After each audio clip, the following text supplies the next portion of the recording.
آج ہم نے نظم ہم کے شعر نمبر 1 اور 2 کی تشریح کو پڑھنا اور سمجھنا ہے۔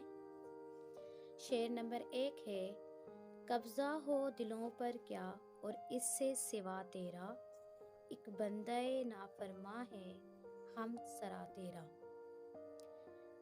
مشکل الفاظ کے معنی: قبضہ تسلط، قابو میں ہونا، سوا علاوہ، بندہ نافرماں نافرمان بندہ، ہمسرا تعریف بیان کرنے والا۔ اس شعر کا مفہوم یہ ہے کہ ہمارے دل اللہ تعالیٰ کے قبضۂ قدرت میں ہیں، اس لیے ایک نافرماں بندہ بھی اللہ ہی کی حمد و ثنا کرتا ہے۔ ہمارا جسم اللہ تعالیٰ نے بنایا ہے، لہٰذا اس جسم کے مرکز دل پر اسی اللہ کی حکمرانی ہے۔ یہی وجہ ہے کہ ایک نافرمان بندہ بھی اپنی نافرمانی کے باوجود اللہ ہی کو پکارتا ہے۔ اس شعر کی تشریح ہے کہ تشریح طلب شعر نظم حمد سے ماخوذ ہے، یعنی یہ شعر نظم حمد سے لیا گیا ہے، جس میں مولانا الطاف حسین حالی جو اس نظم کے شاعر ہیں، توحید کی عظمت کو اجاگر کرتے ہوئے اللہ رب العزت کی تعریف اور توصیف بیان کرتا ہے۔ اللہ تعالی ہمارا خالق ہے، کائنات میں موجود ہر شے اسی کے قبضے میں ہے، ہمارے دلوں پر بھی اسی کی حکمرانی ہے، وہ جس کو چاہتا ہے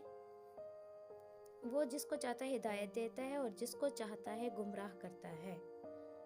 اس شعر کا دوسرا مفہوم یہ ہے کہ اللہ تعالی ہمارے دلوں میں پیدا ہونے والے تمام خیالات کو جانتا ہے۔ ارشاد باری تعالی ہے: واللہ علیم بذات الصدور، اور اللہ تعالی دلوں کے راز کو جاننے والا ہے۔ ایک اور جگہ ارشاد ہے: ان اللہ یحول بین المرء وقلبہ، بے شک اللہ تعالی آدمی اور اس کے دل کے درمیان حائل ہوتا ہے۔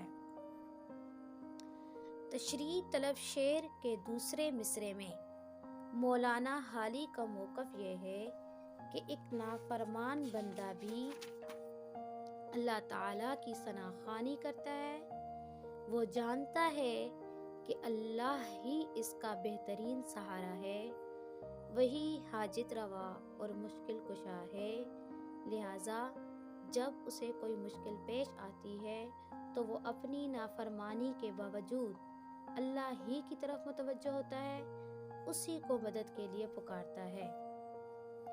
ایک شاعر کا کہنا ہے: میں جب بھی گرنے لگتا ہوں وہ مجھ کو تھام لیتا ہے، کبھی بے بس ہو جاؤں تو فوراً بھانپ لیتا ہے، میرے ہر عمل، ہر ایک قول، ہر ایک راز سے واقف، میری شہرگ، میری رگ رگ، میرے انداز سے واقف۔ شعر نمبر 2 ہے: گو سب سے مقدم ہے حق تیرا ادا کرنا، بندے سے مگر ہوگا حق کیسے ادا تیرا۔ گو اگرچہ، مقدم سب سے پہلے، حق فرض۔ لفظی مفہوم ہے اس شعر کا: اگرچہ انسان پر فرض ہے کہ وہ سب سے پہلے اللہ تعالیٰ کا حق ادا کرے، مگر انسان اللہ کا حق ادا کرنے سے عاجز ہے۔ تشریح ہے: تشریح طلب شعر نظم حمد سے ماخوذ ہے، یعنی نظم حمد سے لیا گیا ہے، جس کو مولانا حالی نے تحریر کیا ہے، یعنی نظم حمد کو مولانا حالی نے لکھا ہے۔ مولانا حالی قادر الکلام شاعر ہیں، اپنے اس حمدیہ کلام میں وہ اللہ تعالیٰ کی تعریف اور توصیف بیان کرتے ہیں۔ اس شعر میں شاعر اللہ تعالیٰ کے اپنے بندوں پر انعام و اکرام کو بیان کرتا ہے۔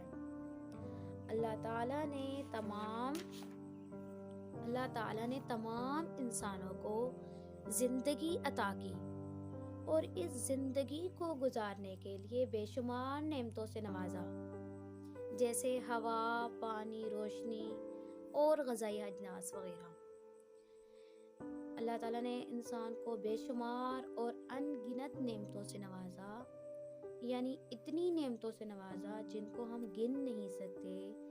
قرآن مجید میں ایک جگہ اللہ تعالیٰ کا ارشاد ہے وَإِن تَعُدُّوا نِعْمَةَ اللَّهِ لَا تُحْصُوهَا، کہ اگر تم اللہ تعالیٰ کی نعمتوں کو گننا چاہو تو تم ان کو گن نہیں سکتے۔ ایک اور جگہ سورہ رحمان میں قرآن مجید میں اللہ تعالیٰ کا ارشاد ہے فَبِأَيِّ آلَاءِ رَبِّكُمَا تُكَذِّبَانِ، بس تم اپنے رب کی کون کون سی نعمت کو جھٹلاؤ گے۔ اللہ تعالیٰ رب العالمین ہے، وہ تمام جہانوں کو پالنے والا ہے، وہ ایسا عطا کرنے والا ہے کہ بن مانگے بھی عطا کرتا ہے، کیونکہ وہ دلوں کے بھید جانتا ہے، اس لیے بعض اوقات مانگنے سے پہلے ہی عطا کرتا ہے۔